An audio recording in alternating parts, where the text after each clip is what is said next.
everybody, and welcome to Dissecting Fiction. I'm Vinny Murphy. I'm Christian Cutlick.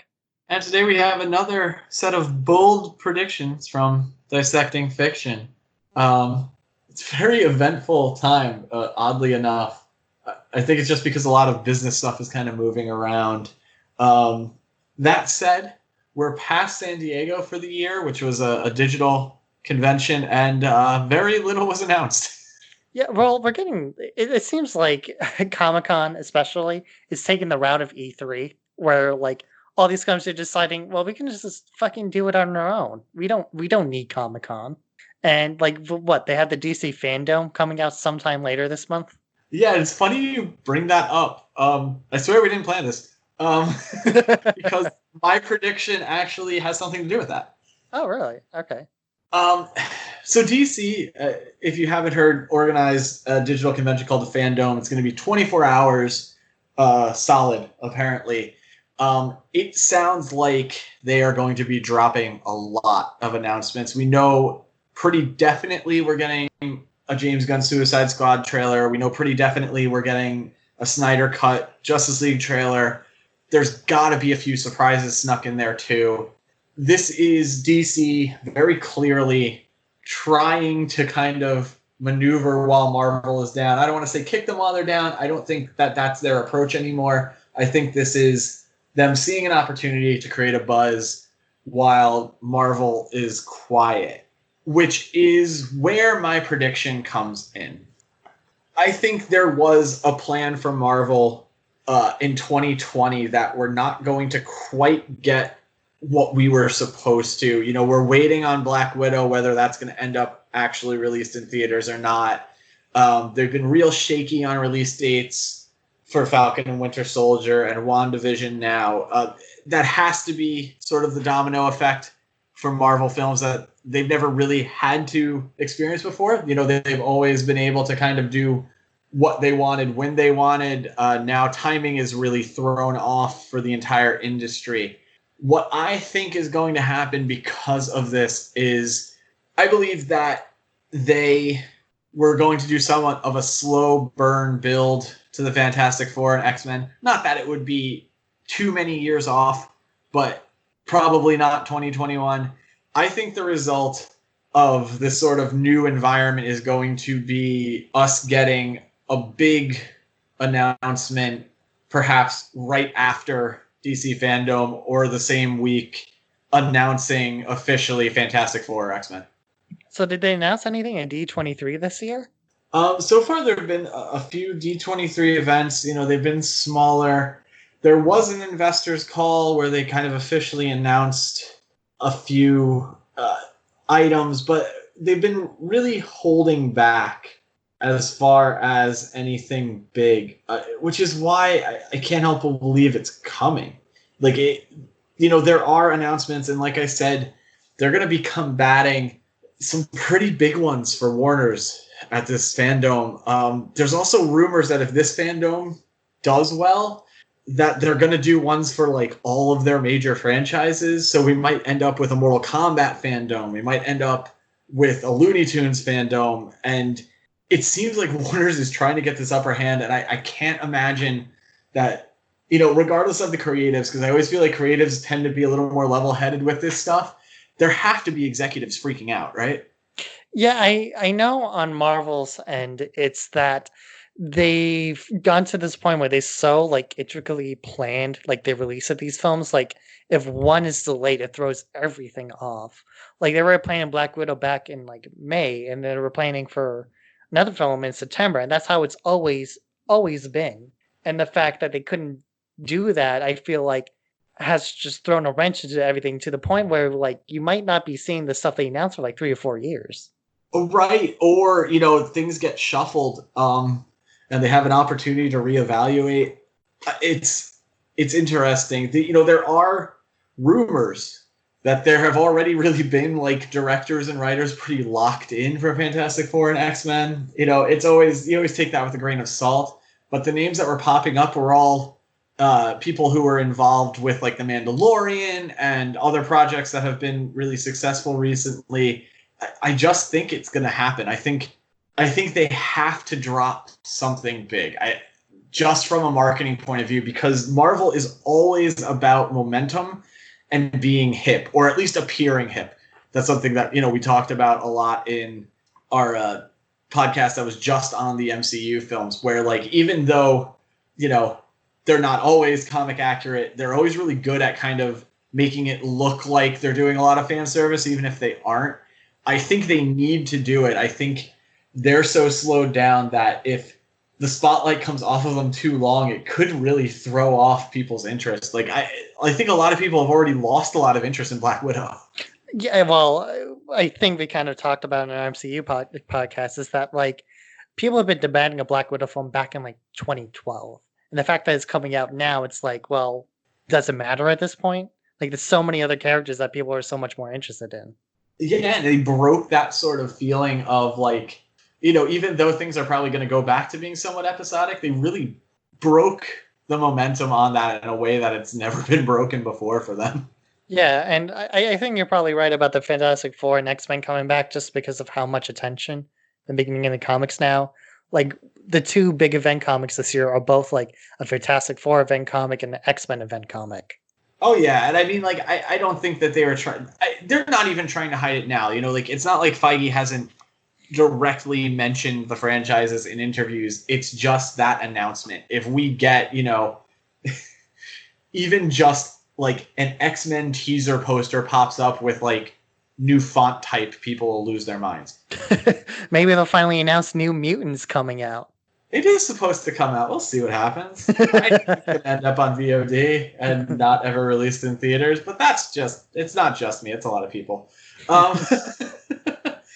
Coming to Disney Plus. For $30, just like Mulan. See, I don't think they'll do that with New Mutants, though, because I think they've already kind of written it off, if anything.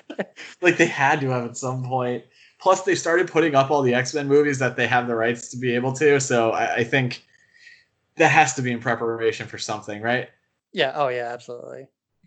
All right, so my prediction is a bit... it has to do with something with the date we're recording this, because the day we're recording this, a new network was announced called Venn TV. That is VENN TV. And Venn TV is, I know this is very strange sounding, but Venn TV is like a Twitch platform. They're streaming onto Twitch, YouTube, and Twitter all at once. And they're basically a video game network. They're kind of like a modern G4 TV, and it's headed by a bunch of former Riot employees, like the founders of Riot too. So it's like top pedigree. Also, not too recently, they announced that G4 TV is coming back, like the old school G4 TV with X Play and Attack of the Show, all that stuff. So my prediction is that I think as this stuff, the quarantine continues to drag on, that we will get more and more of these tech networks, these gaming networks, extending their reach into Twitch and making more shows on Twitch and Twitter and YouTube, because those sites have built up the infrastructure to kind of support that. And that's kind of what they always dreamed of being, is like a real TV network. And now you actually have these networks popping up with like top pedigree, trying to make that happen. And I think, I don't know how successful they'll be, because people have tried it and it has not been all that successful. But I think as things continue forward, we will see more and more of that pop up. Like, you will see shows exclusive to Twitch, exclusive to Twitter, and that will actually work and actually have like production and advertisers behind it.